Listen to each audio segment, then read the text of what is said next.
it's not just really the loss of lives, but it's the trauma of the whole community, as his honor mentioned, na yung feeling na eto na naman tayo, yung tahimik na samahan nila magugulo ngayon ng thoughts of distrust among each other. And we join our colleagues in our call for the immediate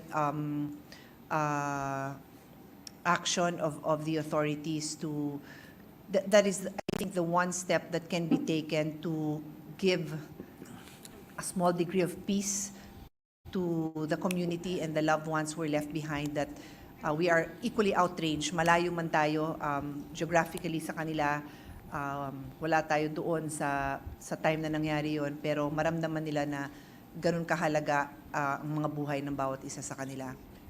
Mr. President, I'd also like to share that in the event I had earlier today, it was an event to recognize that violence against women and children do happen. And our event is entitled Walked in Her Shoes. And if our colleagues and everyone here in the Senate takes time to go through it, there are booths that show the lives of different women. From may farmer, may OFW, and then there is one who is from Mindanao, and her story, because you'll press the audio and you maririnig mo yung boses nila, and then there's a summary of their story. And her story is actually a story of armed conflict. Yung bata pa lang siya, she had to flee her home because of armed conflict.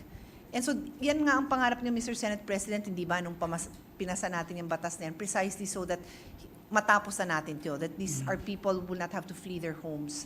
So, when I heard that particular story, among the other stories featured there, it reminded me that this just happened again in our country.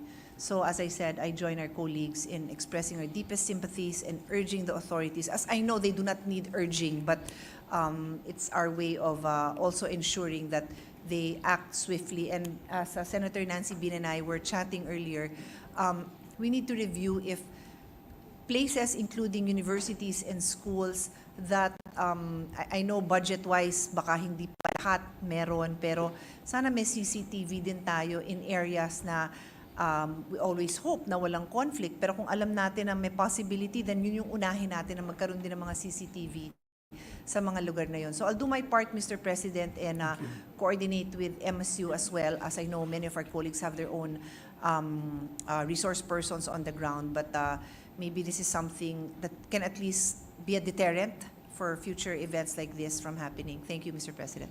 Thank you very much, my dear colleague. Mr. President, may I refer and move that we refer the speech of the gentleman from Davao